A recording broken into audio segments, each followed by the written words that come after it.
Guys, मैं आपकी host Fatima. ये आज मेरा पहला नावल है और बाबेदहर महनुनिसा शाहमीर ने लिखा है ये नावल। और please guys support me and please guys subscribe मी। चलिए स्टार्ट करते हैं।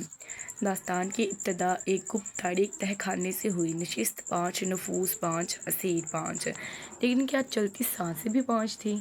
रसनदार में बंदे हाथ, जिस्म से लिपटी खौफ की जंजीरें, क्या जंजीरें वाकई 5 थीं या कोई था जिसके बदन से जफाएं चिमटी थीं? कहानी का वस्त खुशगवार है। लंदन की गलियां हैं, सुरमई सड़कें, बूढ़ी इमारतें हैं और दोस्तों की संगत है। मोहब्बतों की शुरुआतें हैं, कुछ पर नम आलूदा कहती आंखें हैं। कहानी एक किताब को जाती राहें कठिन है। देश पर आया हर गुजरते पल है खौफ का साया। गोलियों की आवाज़ें, जिस्म से उबलती खून की बरसातें, इस पर सितम की आस्तीन में छुपी जफाएं। वो 5 लोग किस किस रंज का मातम मनाएं। दहर ने कैसे किए सितम, होने बंद सब डरे रहम।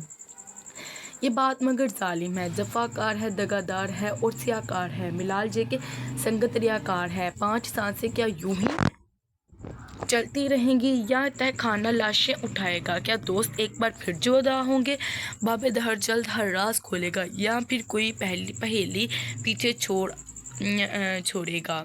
महरुनिसा शाहमीर के कलम से। बाबेदहर ज़माने का जोर दरवाज़ा। इस कहानी के तमाम किरदार, मकामात, वाक़यात फ़र्ज़ी हैं। किसी भी शख्स, ख्वाह वो ज़िंदा हो या मुर्दा, से मुताबिकत महज इत्तफ़ाक़न होगी। मैं बाबेदहर को अल्लाह के नाम करती हूँ जिसने मेरे लिखे में तासीर रखी, जिसने मुझे हर कदम पे संभाल लिया। बाबेदहर का हर लफ्ज़ अल्लाह के नाम, वो जिसने लिखवाया और वही जो लिखवा रहा है।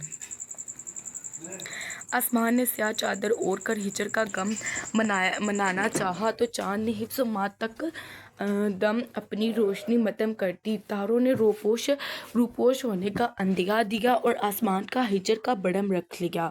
यूं जो तारों और चांद जैसे वफादार और गमसार साथ मिलने लगे तो भला ज्यों से शिकवा ही कैसा।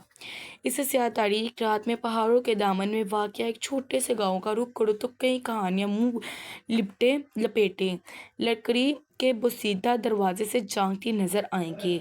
कोई कहानी तलाश कर लेते हैं, कई गलियां फलांग कर, कई नुक्कड़ पार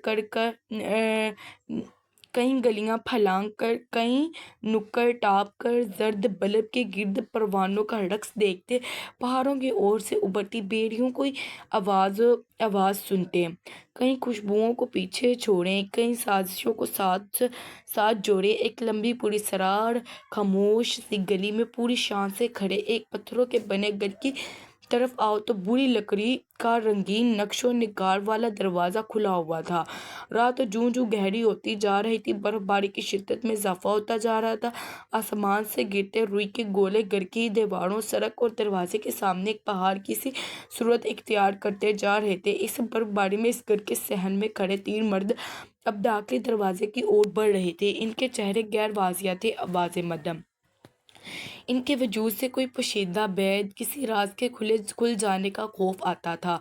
गुप्त अंधेरे में पीले बल्ब की रोशनी में रास्ता बनाते हुए घर के अंदर आओ तो लकड़ी का ये घर किसी भूल भुलैया जैसा था, जहाँ राहदारियाँ ही राहदारियाँ थी। सेहन के एक तरफ ऊपर छत को जाते सीढ़ियों के करीब फर्श पे एक दरवाज़ा था। वो शायद नीचे तय खाने की तरफ जाने का रास्ता था। गर्दन झुकाकर नीचे झांककर इस तहखाने नुमा जगह की तरफ आओ तो नीचे जाने के लिए सीढ़ियां थी। सांस रोके एक एक सीढ़ी पे कदम रखते हुए नीचे की तरफ आओ। आखिरी जीने पे खड़े होकर देखो तो यहाँ घर की ही रकबे जितना तहखाना था। एक कोने में काठ कबाड़ पड़ा था, बाकी कोने खाली थे। होकर निगाहें घुमा कर एक जाविये पे देखो तो एक पल के लिए साकिन हो जाओ। तहखाने के वस्त में 5 कुर्सियां थी और इन 5 कुर्सियों पे कुछ लोग थे, जिंदा लोग, 5 लोग।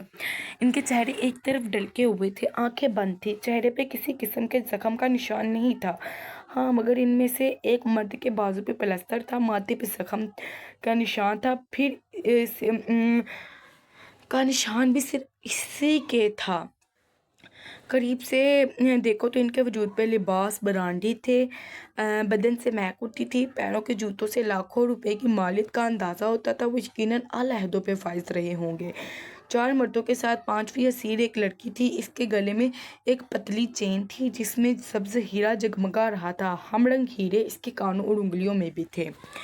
اس کے جوتے بھی سبز تھے۔ High heels. اگر ذہن پہ زور دے کر یاد کیا جائے تو یہ وہی جوتے تھے جو 6 ماہ پہلے ہونے والی پیرس فیشن شو ویک میں پیش کیے گئے تھے۔ ان کی مالیت کروڑوں میں تھی۔ ان جوتوں کو بڑے بڑے گھروں کے فرش پہ رکھا جانا تھا۔ انہیں پہن کے دنیا کے مہنگے مہنگے ماربل کو اعزاز بخشا جانا تھا، اور آج یہ مٹی سے انٹے فرش پہ داغدار ہو رہے تھے۔ کسی کے پیر ان جوتوں پہ پڑے تھے اور ان پہ نمایاں داغ بن چکے تھے۔ اگر ان کی مالکن کو ہوش آ جاتا تو وہ ان جوتوں پہ لگی مٹی کے داغ دیکھ دوبارہ بے ہوش ہو سکتے تھے۔ واہ! دوسرے اسیر کے جسم پہ ڈینم جیکٹ تھی، بظاہر عام سا، مگر کسی ذوق رکھنے والے جسم کو اگر یہ جیکٹ دکھاؤ تو وہ ضرور اسے چھو کر محسوس کرنا چاہے اور اس کی مالیت کا اندازہ لاکھوں میں لگائے۔ گائز، یہ ڈینم جیکٹ کیا ہوتی ہے؟ تیسرے اسیر کے سفید جاگرز۔ وہ جاگرز قابل تعریف تھے، قابل تحسین بھی۔ کوئی جوتوں پہ لاکھوں روپے کیسے خرچ کر سکتا تھا؟ کوئی اس اسیر سے سوال کرے۔ کافی دیر بعد ان میں کسی ایک نے آنکھیں کھولی۔ شاید نشہ ٹوٹ رہا تھا۔ اس اسیر کے بدن پہ لٹکا اوور کوٹ پورے ایشیا میں یہ کوٹ صرف 3 لوگوں کے پاس تھا۔ اب مالیت کا اندازہ تم لگاؤ۔ اس کے ساتھ 2 اور مردوں کا نشہ بھی ٹوٹنے لگا، مگر ان کی حرکت سست تھی۔ دھیرے دھیرے اس پہلے نے آنکھیں کھولی۔ فرش گھومتا محسوس ہوا، جسم پہ کپ کپی سی دوڑ گئی۔ اسے سردی لگی تھی، بے اختیار، بے حد سردی۔ آنکھیں کھولے کئی منٹ وہ یوں ہی گردن ڈھلکائے پڑا رہا۔ ہاتھوں پہ بندھی رسیاں سخت سردی کے اس موسم میں اس کی کلائیوں کو چیر رہی تھیں۔ اسے تکلیف سی ہوئی اور اس کی تکلیف میں اس نے پٹ سے آنکھیں کھولی۔ بوڑھی آنکھیں ایک پل کے لیے بالکل ساکن ہو گئیں۔ اس کے ساتھ کرسیوں پہ کچھ اور لوگ بھی تھے۔